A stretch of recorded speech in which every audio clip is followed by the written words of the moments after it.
ജീവൻ അപകടപ്പെടുത്തുന്ന ന്യൂമോണിയയിൽ നിന്നും അത്ഭുതകരമായി സുഖം പ്രാപിച്ച വൈദ്യശാസ്ത്ര വിദഗ്ധരെ അത്ഭുതപ്പെടുത്തിയതിന് ഏകദേശം ഒരു മാസത്തിന് ശേഷമാണ് ആ വിയോഗ വാർത്ത ഇപ്പോൾ ലോകത്തെ ഞെട്ടിച്ചത്.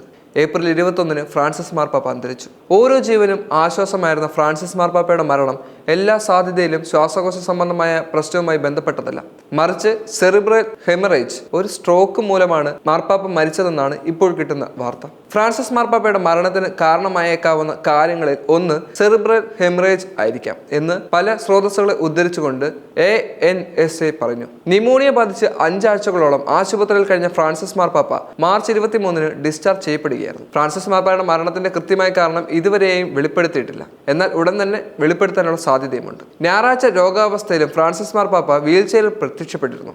ലോകം വലിയ തോതിൽ നിരവധി സംഘടനകൾക്ക് സാക്ഷ്യം വഹിച്ചിരുന്ന ഒരു സമയത്ത് സ്വാതന്ത്ര്യത്തിന്റെയും സമാധാനത്തിന്റെയും പ്രാധാന്യം അദ്ദേഹം തന്റെ അവസാന സന്ദേശത്തിൽ ഊന്നി പറയുകയും ചെയ്തു. ലോക സമാധാനത്തിന് അത്യന്താപേക്ഷിതമാണെന്ന് പ്രസ്താവിച്ചുകൊണ്ട് മതസ്വാതന്ത്ര്യത്തിന്റെയും ആവിഷ്കാര സ്വാതന്ത്ര്യത്തിന്റെയും പ്രാധാന്യം അദ്ദേഹം എടുത്തു പറഞ്ഞു.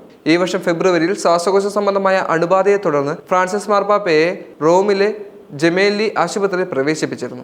അത് 2 ശ്വാസകോശങ്ങളിൽ ന്യൂമോണിയായി മാറുകയും ചെയ്തു. ഒരു മാസത്തിലേറെ നീണ്ട ചികിത്സയ്ക്കും നിരീക്ഷണത്തിനും ശേഷം അദ്ദേഹം ഡിസ്ചാർജ് ചെയ്യപ്പെടുകയായിരുന്നു. സുഖം പ്രാപിക്കുന്നതിനായി വത്തിക്കാനിലെ വസതിയിലേക്ക് മടങ്ങുകയും ചെയ്തു.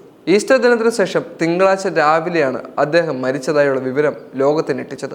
ലോകമെമ്പാടും നിന്നും വലിയ രീതിയിലുള്ള ആദരാഞ്ജലികളും അനുശോചന സന്ദേശങ്ങളും ഉടൻ എത്തുകയും ചെയ്തു.